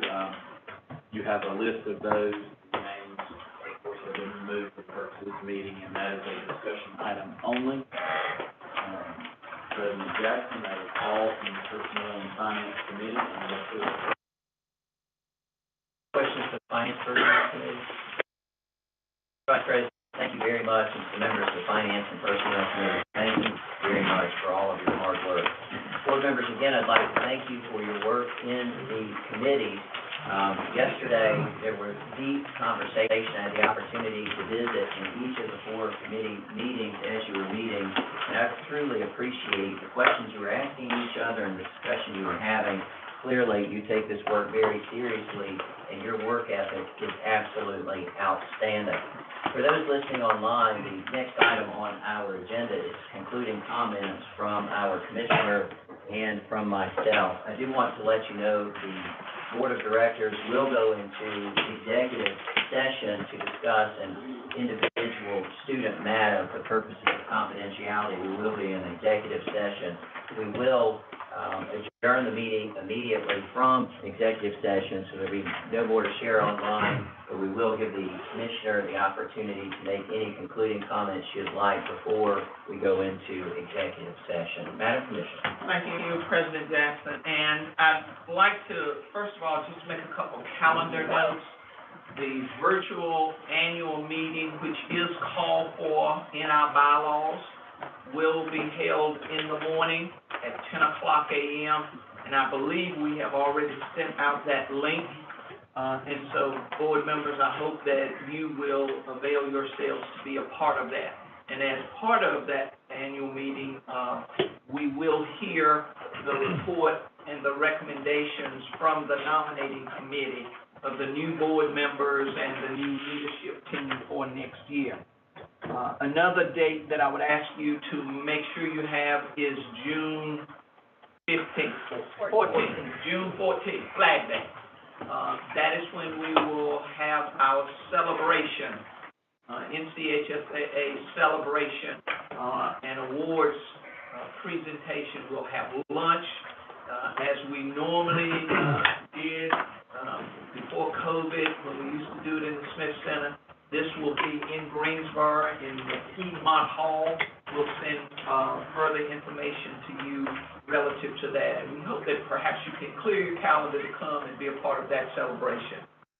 I'd like to, as President Jackson has said, I'd like to thank you, board members, for your work, not only these 2 days, but to thank you throughout the year. I know I send you a lot of emails. Sometimes they're just emails with updates, because I think it is important that you are aware of the things that we're doing, that we don't always have to have board approval to do. Thank you for your response in a timely manner to those electronic ballots that we sent to you.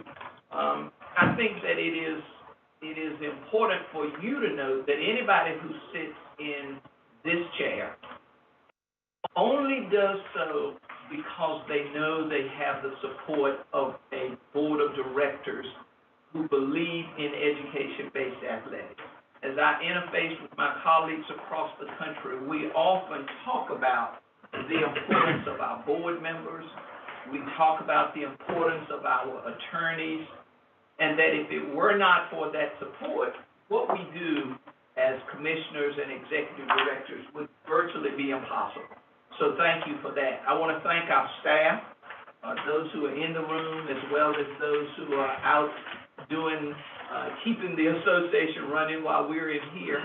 I want to thank them for their work up to this point. Because again, this position, it is a lonely position because nobody else in the country knows what we do. And that's one of the things that we talk about when we get together as commissioners and executive directors, is that we're able to commiserate, but we're also able to share those wonderful accomplishments that Mark Garrett was talking about. There's some good things that our young people are doing across this country, and so I am appreciative of our staff.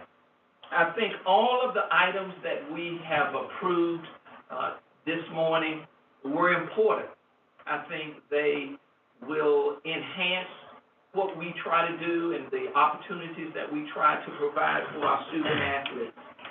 But you need to know and be reminded that all of this work, all of the things that we have approved must be submitted to the State Board of Education now. That is prescribed in the Memorandum of Understanding. And so we are certainly at their mercy relative to what we've done, because if we've done some things that they decide they cannot put their stamp of approval on, they would let us know that. I want to give a special thanks to Rob Jackson for his leadership throughout this year. Chris Blanton as his sidekick. You know, there are times when Rob and I are texting back and forth, or I'm trying to get in touch with Chris, because there are some things that I just need to run by them. But I thank you for your leadership this year. Thanks to Bobby, who didn't totally check out on us, but for being there to provide that support that we always need. I want to thank those graduating members. Thank you again. We had a great time last night, and I want to thank you again for your service as you roll off this board. What you've done is important. And as was just mentioned, as we look back in history, and I think Mark Berg mentioned it last night, when you look at the people who have preceded you as board members, your names go now on that list. And so somewhere down the road, somebody will look back and think of you and the work you did and how you served the boys and girls in our state in education-based athletics. So thanks to those of you who are rolling off. We're not saying goodbye. We just say so long, and because I know how to get up with all of you, and in case I need you, I would be calling on you. The immediate future, you know, it is cloudy. Just as we have discussed, the legislative bills that are sitting out there, they could change many of the things that we do and the ways in which we operate. We know that. But, as I said yesterday, we'll just adjust those sails and do what we need to do to continue what this association has always done. And so, again, thank you for your work these past couple of days. We look forward to continuing to interface with you. Your work is not done as you roll off. You don't effectively roll off until July 1, so if I need you, don't think that I'm not going to call on you after today. We will look forward to, again, just continuing those relationships and friendships that we've built over the 4 years as you have served. So thank you again for what you've done. Thank you, Madam Commissioner. I want to join you in saying thank you to all of our North Carolina High School Athletic Association staff members who've been so fabulous in incredibly challenging times in answering the telephone, answering the questions, sharing information as requested by the General Assembly, and all the things that you do on a daily basis to promote education-based athletics. We certainly extend our thanks to our incredible staff. We have an amazing staff for themselves and the lives of student athletes in our member schools. We appreciate that. We also have an amazing commissioner. I'm so very proud to have the opportunity to serve with Q Tucker. Her example in the life she lives, in the way she conducts the affairs of the High School Athletic Association, serves as a role model for young people.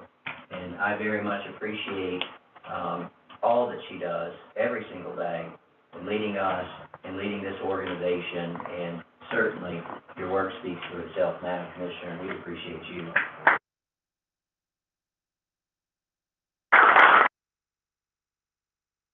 I'd also like to thank those board members who, you still have until July 1st, as our commissioner has reminded us, so who knows, there may be another Sunday Zoom meeting in the future. I hope not.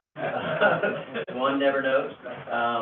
But as we consider those who are cycling off after 4 years or 7 years in the case of our past president, I just want to highlight again, as we did last night, some of the work that our board members did In a time of a global pandemic, facing something we'd never faced before, this board found a way to allow student athletes to have an opportunity to participate. We did wild and radical things. We had football in the spring, but it was right for kids, and we were willing to do what was right for kids in that moment. And so board members, current and those who are about to cycle off, thank you for your courage in a trying situation. We have worked with the General Assembly and the State Board of Education in new and novel ways. We've answered questions. We've done so with transparency. We've operated during this first year of the Memorandum of Understanding with fidelity. Everything that's been asked of us, we have done so, and done so in a way that we can all be proud of.